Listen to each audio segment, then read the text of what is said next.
تحقیق کرنے کے باوجود میں کسی عالم مرجع کی تشخیص نہیں کر سکا ہوں۔ اگر ایک انسان نے اپنے طور پہ تحقیق کی، مختلف علماء سے رابطے کیے جو قابل اعتماد تھے اور سب کی اس نے باتیں سنی، ہر فقیہ کی ویب سائٹ پہ گیا اور اس کے بارے میں اس نے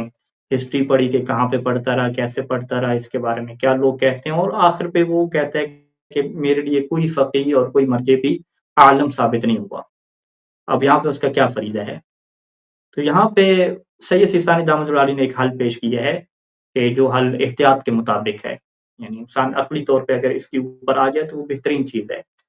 کہ وہ حل کیا ہے کہ کسی بھی مرجع کی وہ تقلید کرنا چاہے کر سکتا ہے، کیونکہ کوئی اس کے لیے عالم ثابت نہیں ہوا۔ لیکن اگر عالم اس کے لیے 3-4 میں منحصر ہو گیا، یعنی اگر وہ کہے کہ چلیں آپ نے تحقیق کی ہے، کم از کم آپ اس نتیجے پہ تو پہنچے ہوں گے نا کہ یہی 4-5 فقہاء ہیں، ان میں سے کوئی ایک عالم ہوگا، تو وہ کہے گا ہاں اتنا تو مجھے پتہ ہے، اور عام طور پہ اتنا ہوتا ہی ہے۔ فرض کریں 3-4 جو مشہور فقہاء ہیں، وہ کہتے ہیں یہ جو 4 فقیہ ہیں نا، اس میں ہر فقیہ کے بارے میں اچھی خاصی گواہیاں مجھے ملی ہیں، مختلف لوگوں نے بتلایا ہے کہ یہ بہت بڑے سینئر ہیں اور ان کی بڑی تحقیقات ہیں۔ تو اگر ان 4 میں سے آپ کسی ایک کی تقلید کرنا چاہیں تو کر سکتے ہیں، لیکن ان 4 کے پھر باہر نہیں جا سکتے، کیونکہ آپ نے کہا کہ انہی 4 میں سے یا انہی 3 میں سے مجھے لگتا ہے کہ کوئی عالم ہوگا، کیونکہ ان 3-4 میں سے سب سے جو زیادہ گواہیاں موصول ہوئی ہیں وہ انہی تینوں 4 کی ہیں، باقیوں کے نہیں ہیں۔ تو اس کو ہم فقہی تعبیر میں کیا کہتے ہیں؟ شبہ محصورہ کہتے ہیں یا شبہ عالمیت کہتے ہیں۔ جیسے کہ سید سیستانی دامت العالی کے بعد کون سے 3 فقہاء ہیں کہ جس کے بارے میں نجف اشرف میں یہ مشہور ہے کہ انہی میں عالمیت ہے، یعنی سید سیستانی کے بعد اگر کوئی پوچھے کہ کون عالم ہے تو آپ کہتے ہیں ابھی تک کی جو صورتحال ہے نجف اشرف کے جو مشہور اساتذہ ہیں ان کے نزدیک وہ کوئی ایک نہیں ہے، وہ 3 میں سے کوئی ایک ہیں،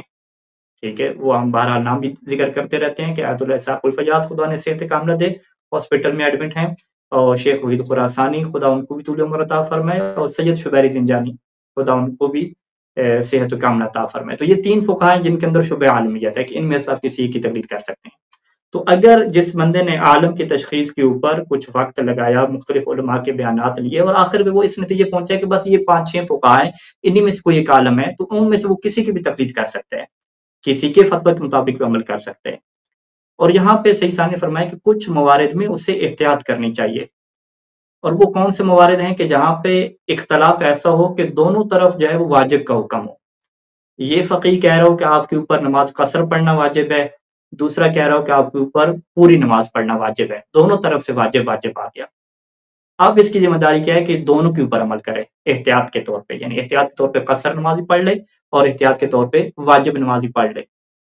تو یہ اسے کیا کہتے ہیں کہ اگر فقہاء کے درمیان اختلاف کی یہ نوعیت ہو کہ دونوں طرف واجب ہو، دونوں طرف حرام ہو، دونوں طرف حکم الزامی ہو کہ جس کے چھوڑنے کے انسان کے پاس اختیار نہیں ہوتا، تو اس موارد میں انسان کو احتیاط کا دامن اپنانا چاہیے۔ اس کے علاوہ جتنے موارد بنتے ہیں جہاں پہ واجب کا مستحب کا فرق ہے، حرام کا مکروہ کا فرق ہے، تو وہاں پہ انسان کی پھر مرضی ہے کہ وہ کسی ایک کے فتویٰ کے مطابق بھی عمل کر لے، اور اس طرح سے اس کی ذمہ داری ادا ہو جائے گی۔ تو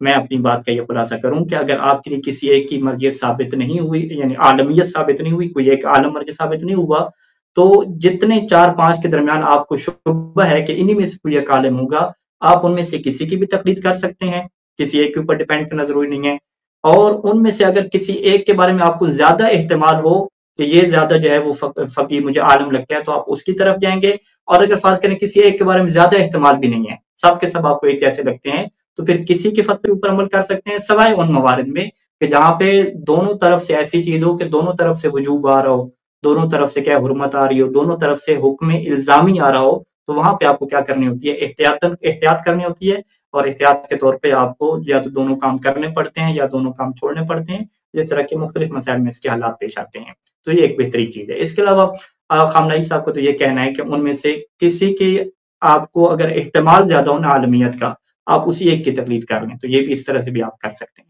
تو بہرحال جو چیز آپ کی عقل میں ایک ذمہ داری والا آپ کو احساس ہوتا ہے کہ میں اس طرح سے کروں گا تو میں اپنی ذمہ داری بہتر طریقے سے ادا کر سکتا ہوں اور ہر قسم کے خطرے سے اپنے آپ کو محفوظ کر سکتا ہوں، تو آپ اسی ذمہ داری کا یہاں پہ جو ہے وہ چوائس کریں گے، اسی کے مطابق عمل کریں گے۔ اور وہ ہم نے آپ کو بتلا دیا کہ جہاں پہ شبہ حکم الزامی کا حکم الزامی سے ہو تو وہاں پہ آپ احتیاط کے دامن کو پکڑیں گے، اور باقی میں پھر آپ کی مرضی ہوگی کہ کسی بھی فقیہ کے مطابق تقلید کر لیں۔ مگر اگر کسی کے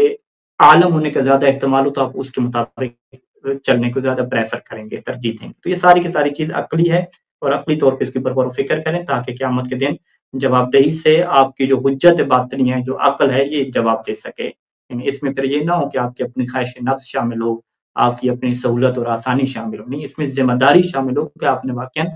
غیبت امام کے زمانے میں ذمہ داری کا ثبوت دیا ہے۔